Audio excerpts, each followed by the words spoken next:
Spitējot augstajam pavasara vējam, Praviņu pamatskolas audzēkņi un viņu vecāki pulcējas pie Tukuma novada domas ēkas un ritina vaļā plakātus ar aicinājumiem saglabāt mazo skoliņu.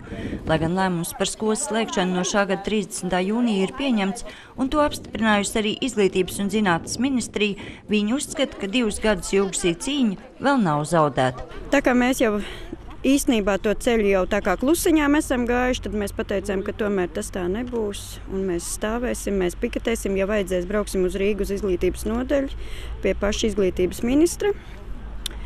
Tas, ka mēs esam maziņi un laucinieki, tas nenozīmē, ka mēs neko nevaram izdarīt. Protestētāju galvenais arguments - skolā mācās tikai 60 bērnu, un tā ir iespēja iejusties kolektīvā un netikt atstumtiem. Es jau zinu, kā tas bija mācīties Tukuma skolās, un es zinu to, ka man ir vajadzīgas skolas, kur ir mazāk skolēni. Skolēni pieņem visi ļoti draudzīgi, bet tieši skolotāji ir grūti iemācīties lielos klašu kolektīvos. Citāds viedoklis par izglītības kvalitāti gan ir pie piketētājiem iznākušajiem domniekiem un izglītības pārvaldes vadītājai.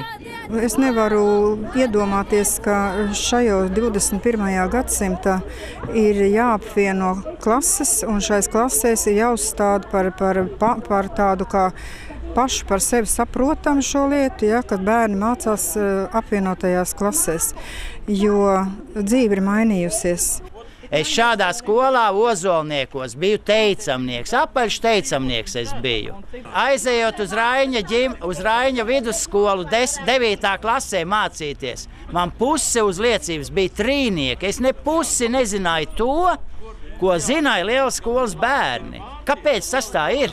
Apmēram stundu garajā dialogā abas iesaistītās puses pie kopēja viedokļa nenonāca. Domas priekšsēdētājs ir pārliecināts, ka lēmums netiks mainīts. 30. jūnijas būs pēdējā Praviņu skolas darba diena. Savus uzskatus nemainīja arī piketētāji.